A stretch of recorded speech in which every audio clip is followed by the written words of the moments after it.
Hey guys, I hope you're doing well.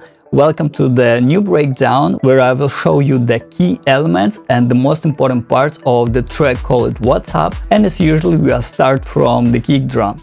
That time I made the kick drum in Serum. As you can see, that was the version number 1 and the Serum 2 was not even released. And that was the time where I made the kick drums inside this synthesizer. And if you watched the video about the kick drums I made before, you could probably see the same approach. Here I have two envelopes. The first envelope controls the shape and the length of the kick drum. And the second envelope assign it to the pitch of the oscillator. As the oscillator, I'm using the sine wave. And the pitch envelope looks like this. And as usually working with the kick drum, we have it going from the high frequencies to the low ones. By the way, there are two oscillators. You could see just the sine wave. And the second oscillator, I'm using it for the click. And there is also a third envelope. I'm using it especially for the second oscillator. And it's very short. And if I play it just solo, the second oscillator, and the first one. And if I play them together, so here is basically the kick drum, and all these two oscillators are coming to the filter where I'm cut the high frequencies. After that, I tried to shape the kick drum even more, reducing the high frequencies, boosting the low mid, and reducing the mid frequencies about 500 Hz. And next step was the disperser, and if I play with and without this plugin, so it just adds the punch. For me, it sounds way better with the disperser. After this, I'm adjusted the volume, and there is another EQ. And this move you not often could see me doing this for the kick drums, because this way, even after disperser, I'm rotated the phase and the kick drum gets even more punchier if I turn off the Pro Q, and we can hear the difference.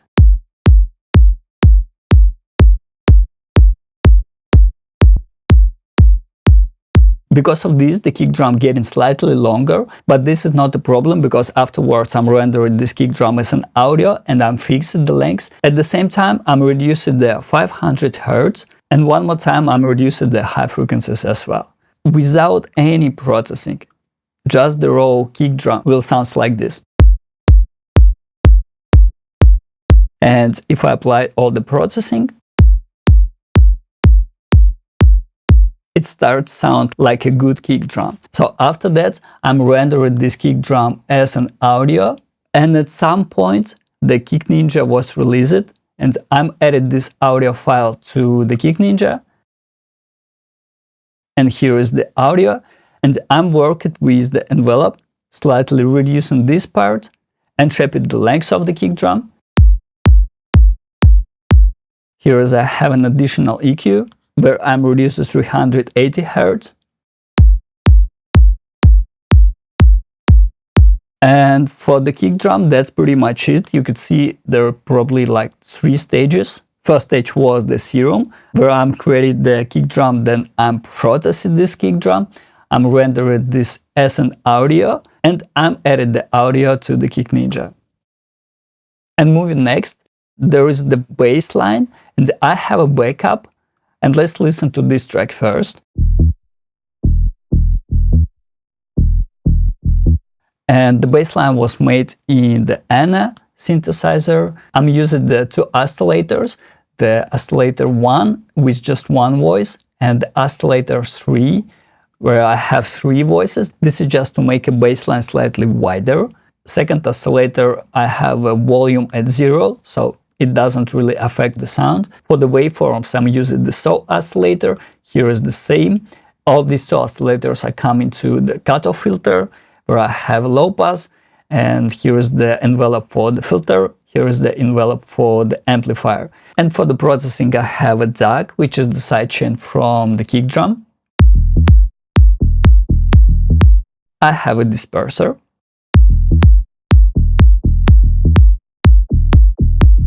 You can hear the effect even more better if I adjust the amount of the filter stages.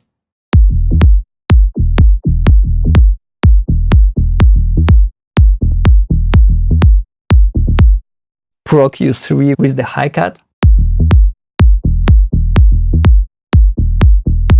Saturn because I don't have any extra layers on top of this bassline. I wanted to saturate the harmonics above 200 Hz.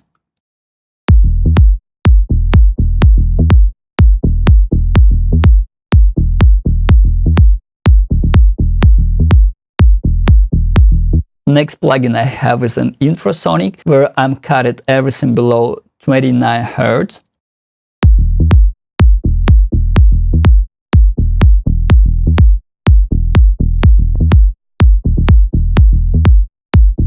And the last one is the LA2A, because the bassline, if we check the MIDI, it's playing from E1 to E2, and to kind of reduce this dynamic, I tried to apply the compressor.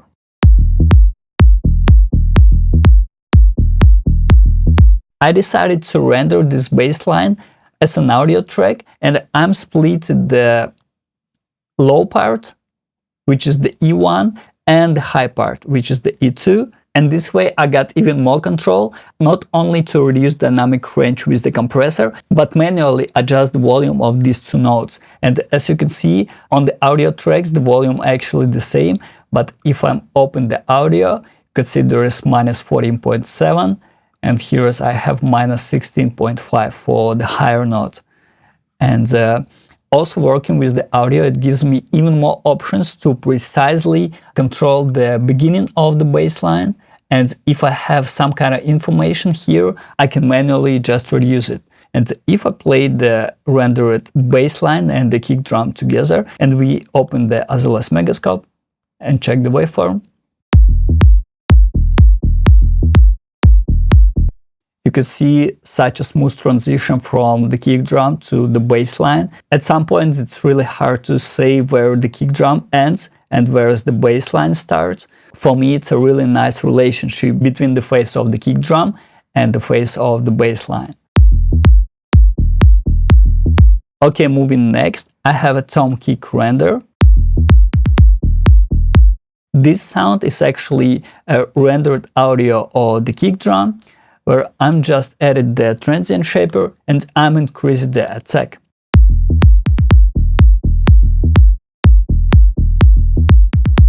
Okay, that was the lows group. For the drums, I would probably skip it because there's just the samples. There is nothing really interesting. Offbeat hi-hat, 16th hi-hat, and for the 16th hat I'm using the operator with just the noise oscillator, and I'm automated the decay.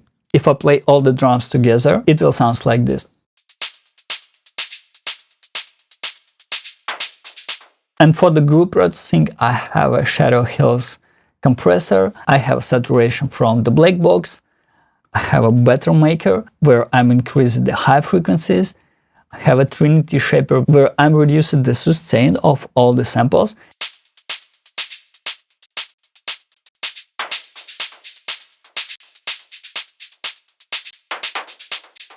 and the Pro Q.